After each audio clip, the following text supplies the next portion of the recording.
家好呀，我是雪里安，今天要来带你们继续我的杜拜旅程第3集啊不，这集已经不是杜拜了，而是阿布达比。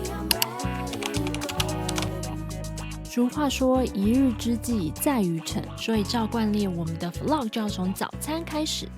这是 Hotel 附的自助早餐，早餐的种类比前一天少很多，而且大多数是一些比较简单的菜色。如果你是为了省事，可以顺便吃。至于要不要加早餐，就看你对早晨的期待值有多高啦。因为我有点赶时间，所以就随便拿了。这一家就是普通啦，菜真的没有很多，这是唯一能拿的一些东西。接下来就是今天的重头戏——阿布达比。我搭的是免费的 Culture Express Shuttle Bus CX1 线，这班巴士会一路开到罗浮宫跟 Teen Lab， 回程的时候也可以在同一个地方搭回来。不过呢，这里先埋一个小伏笔，因为这会是我这趟旅程的第2个坑。根据时刻表，巴士会在早上9点05从 Mercure 门口出发。不过车子9点15才来，而且来的还是 Yas Express 的 bus， 不是写 CX1。我后来查了一下，应该是他们几条线会混着开，所以真的要提早到，问清楚。可以先请 Hotel 帮忙确认车是不是来了，上车前再自己问一次司机，这样比较保险。我的第一站是 Teen Lab， 大概11点抵达。有看我之前影片的就知道，这种光影展我怎么可能错过。 Teen Lab 以数位互动艺术闻名，而阿布达比的这个 Teen Lab 是在2025年4月开幕的。它的核心概念叫做 Phenomena 现象，也就是他们想创造一个会随着环境变化的艺术空间。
Let's do it, loyalty, 'cause I'm taking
最后来个小总结，我最喜欢的展是 Biocosmos 生命宇宙，走进去会觉得整个世界都在流动，让你产生一种被卷进宇宙的错觉。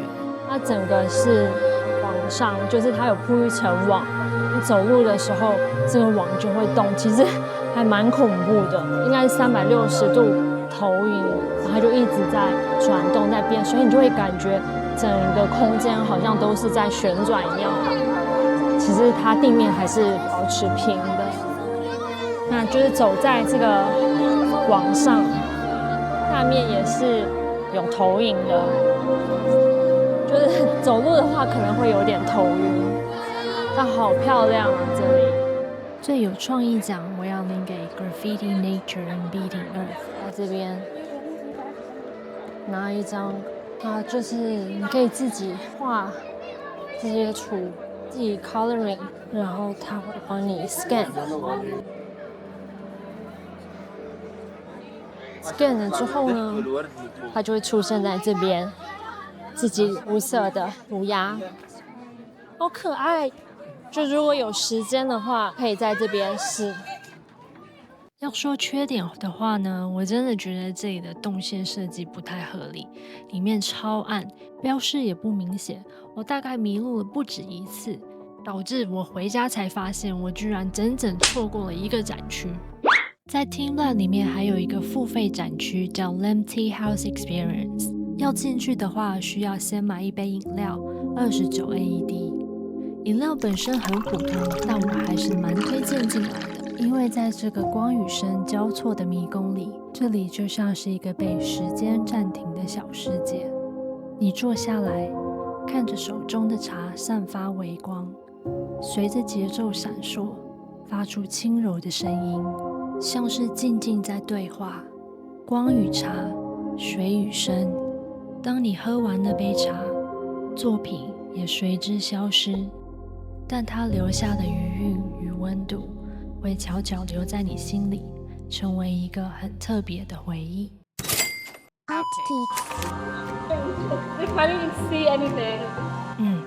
我也是。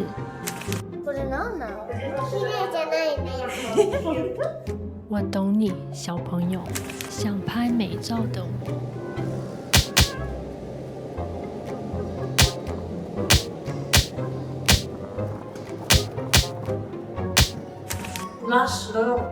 现实比艺术更震撼，这是我唯一看到有 Toto 的地方。TeamLab 阿布达比，不愧是 TeamLab。接下来我就去 TeamLab 楼上的 Uncle 吃午餐。我傻傻的跟着 Google Map 走，绕到外面去晒了整整一圈太阳，才发现 TeamLab 里面其实有电梯可以直达。其实这边可以直接过去，就不用在外面走一圈。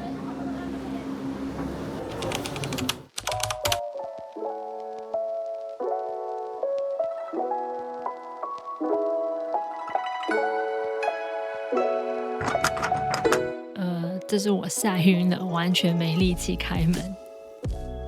这家店的环境真的很舒服，是那种日式极简风，干净的木质色调。外面还有露天座位，可以看到海景。从 TeamLab 那种强烈的光影世界走出来，走进这里的那一刻，就觉得整个人都被放松下来。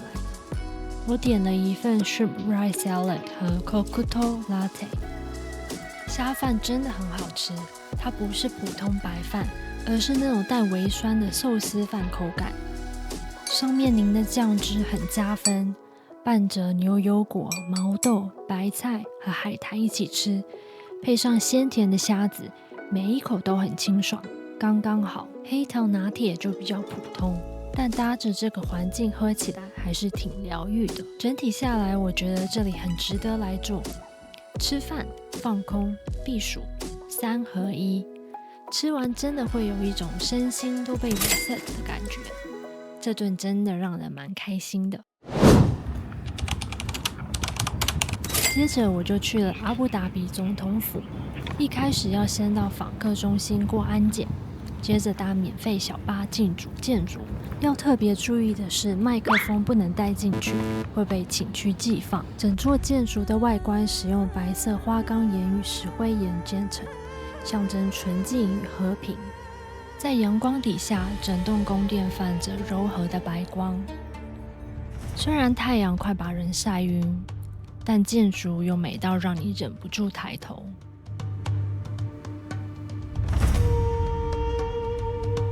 The Great Hall， 走进去的瞬间，只能说哇！这里是宫殿的心脏，圆顶高37米，满满的金色细节和几乎能反光的地板。灯光打下来的时候，整个空间都在闪闪发亮。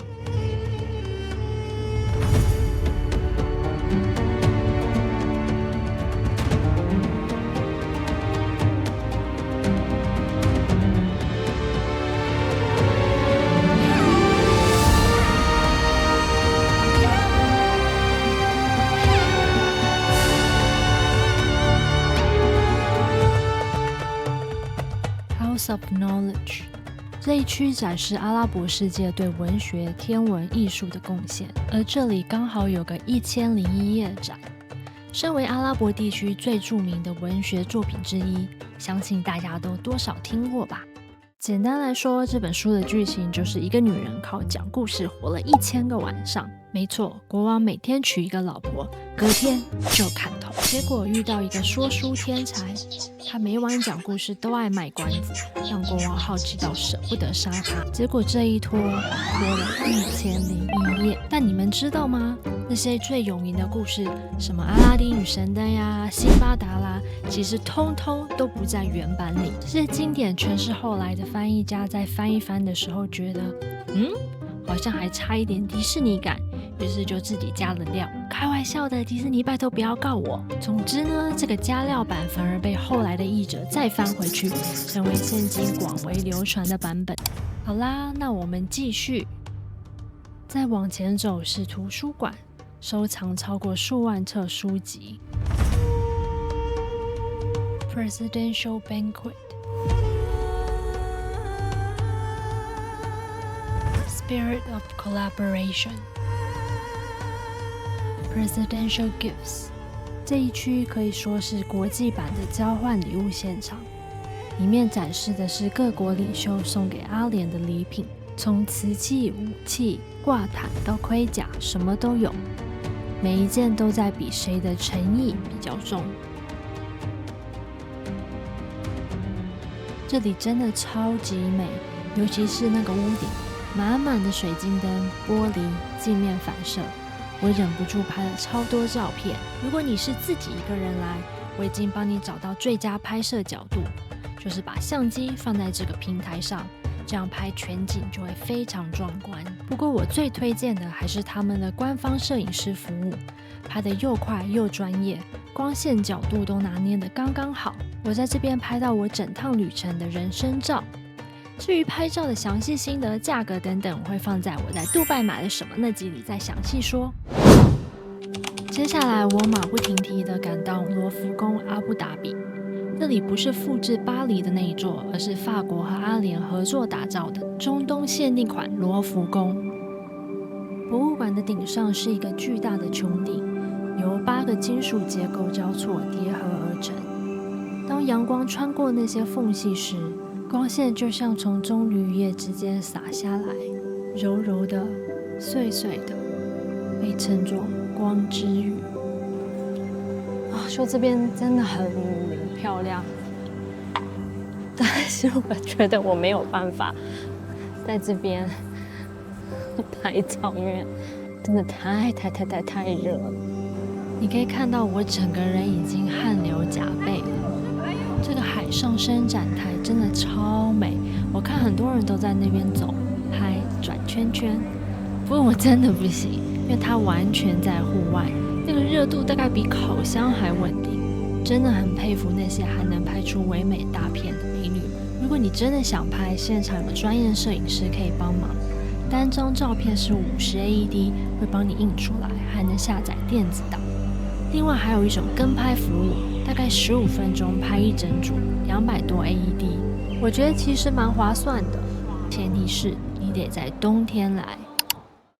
据馆长说，这里的镇馆三宝是 Ramesses II Monumental Lion Young Emir Studying， 但接下来我只会单独挑几件我个人觉得有趣的作品来分享。一进门你就会看到这幅黑白巨作，中间是蒙娜丽莎，左右两边分别是画家本人与他已逝的父亲。特别的是，画中去世的父亲看起来活灵活现，反而是活着的画家看起来像被画进去陪葬。据说严培明想表达的是死亡与重生，借由埋葬来让蒙娜丽莎重获新生。接着登场的是雅典娜女神，这尊是古希腊原作的罗马复制品。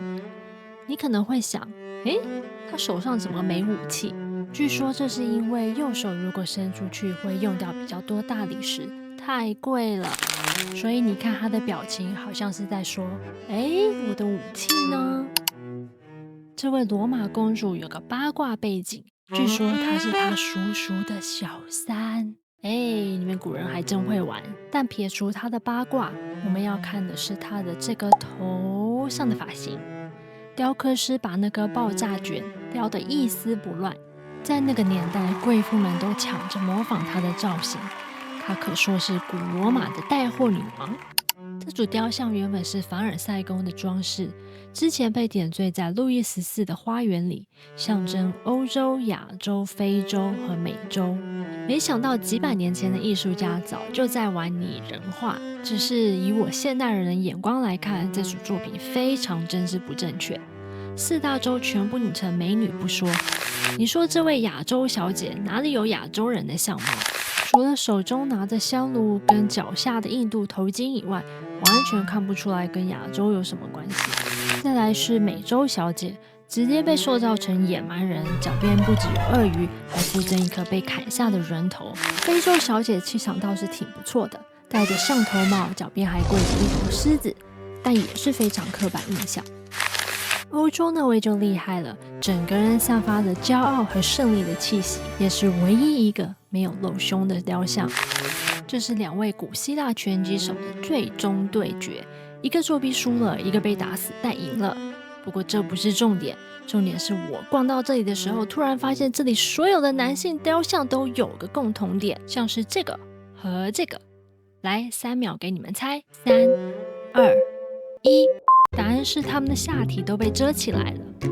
这是阿拉伯版的自我审查吗？最后，这是毕卡索晚期的速写手稿，主题是第一位太空人加加林。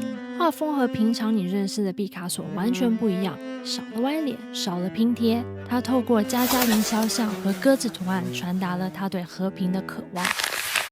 整趟逛下来，我觉得这里的藏品其实不算多，如果只是走马看花，大概1-2个小时就能逛完。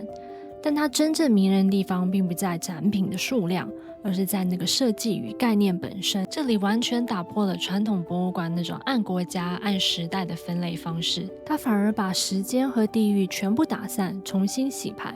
在这里，艺术不再属于某个国家、某个宗教，而是被放在一起，讲述人类一起创造的故事。展览动线像一条交错的双螺旋，一边是时间的流动，一边是主题的共鸣。你走着走着会发现某个神奇的瞬间，不同时代、不同文化的作品居然能在同一个空间里互相对话。像在宗教主题展区里，北齐的利佛、古兰经还有圣母雕像并肩而立，又或者在这里，古希腊的苏格拉底肖像、中国的贵永烛台和巴基斯坦的佛手被摆在一起，看起来毫不相干，但其实都在讲同一件事：人怎么思考，怎么相信，怎么活着。那一刻，你会突然有种超越时空的感觉，仿佛所有文明都在用同一种语言，静静地对话着。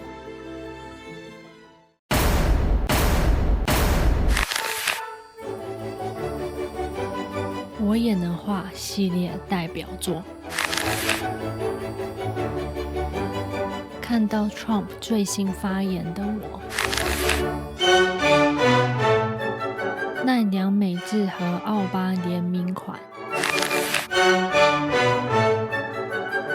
Ultraman 看到现在的房价。先生，你走错棚了，永远买不到真品的那颗头。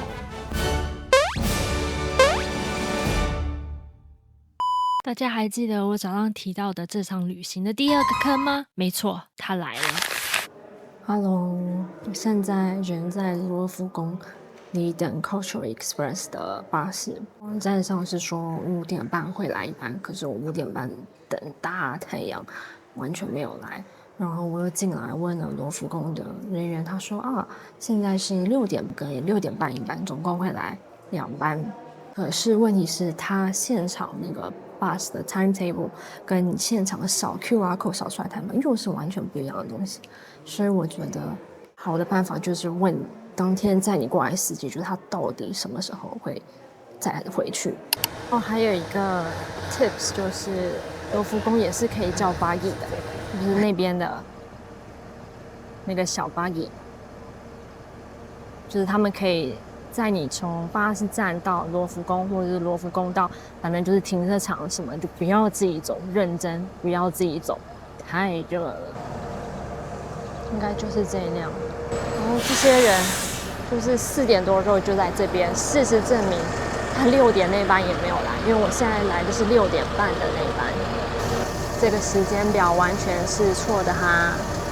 给你们看一下错的时间表，所以我做的决定还是对的，因为我就想说他6点不可能来，他们真的就是6点半来2班。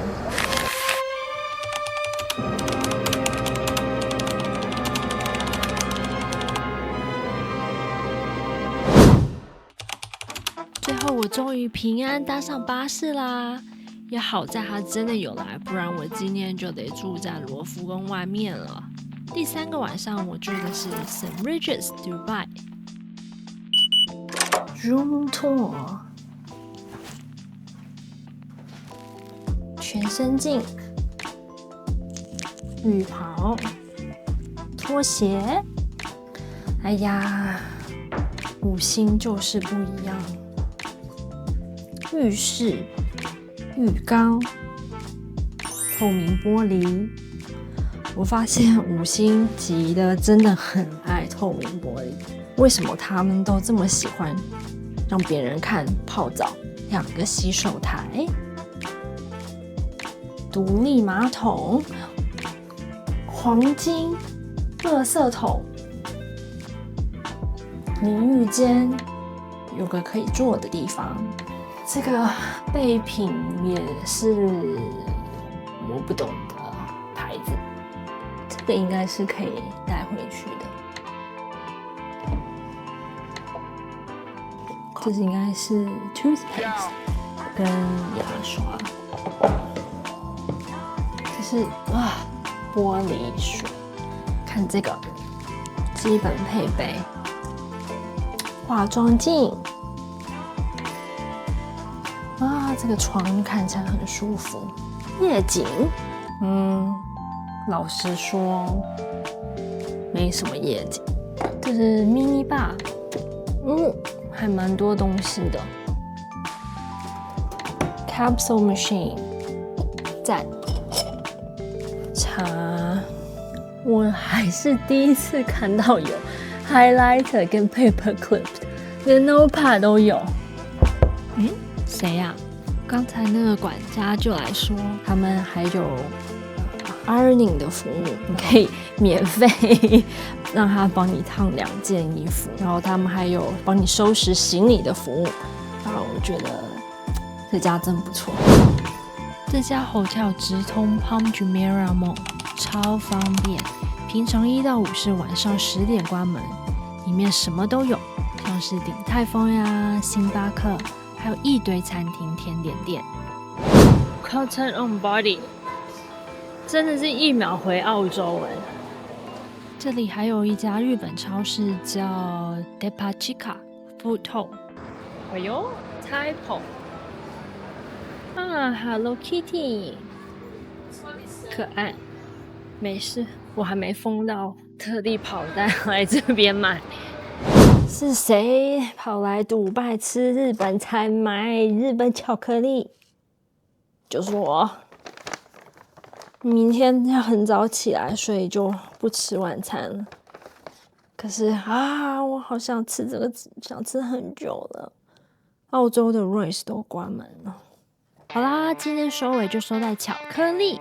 这集的素材太多，我剪到好累。就这样，下一集我会带你在天空泳池里做瑜伽，去探访城市里的热带雨林，在迪拜梦里走到怀疑人生，在艺术里迷路，还有吃上这趟旅程里最好吃的一餐。如果你喜欢我的影片的话，记得帮我点赞订阅。不想错过下一集的话，还请开启小铃铛。